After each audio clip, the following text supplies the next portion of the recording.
Let's just begin with this particular case and what delivers a $2.7 billion fine. What's behind it? Well, the way they calculated is they said Google was breaking rules, antitrust rules in 13 different countries, and they're calculating it all the way back to 2008. And they based that on a percentage of Google's revenue during that time, and it's maths that I couldn't even pretend to do on the back of an envelope. It's very difficult. But the money is really secondary here. What the EU is doing to Google's business practices is going to be a much bigger thing in the long term.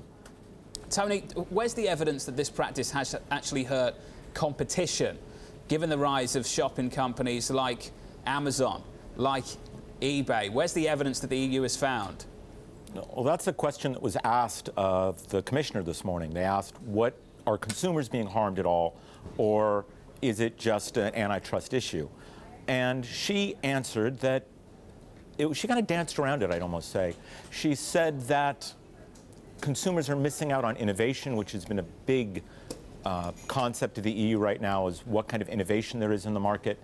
And she also said that consumers were missing out on choices, and they didn't know what those choices were.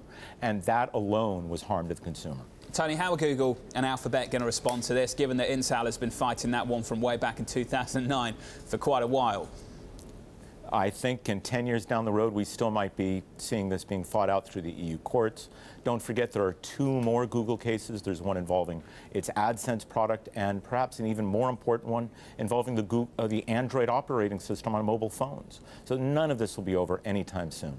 Tony, but in the meantime, there's an ongoing potential fine after 90 days if they don't comply. It's a fairly substantial one, a daily fine. So what can Google do to avoid that incremental fine? This could get a lot more money before we're done here. They're going to change their algorithms. They're going to have to do so very quickly. Someone asked the commissioner this morning if there might be an extension on that, and she didn't give a firm answer on that. So I think they're going to give Google as much leeway as they can to reach a conclusion that everyone is happy with on the product.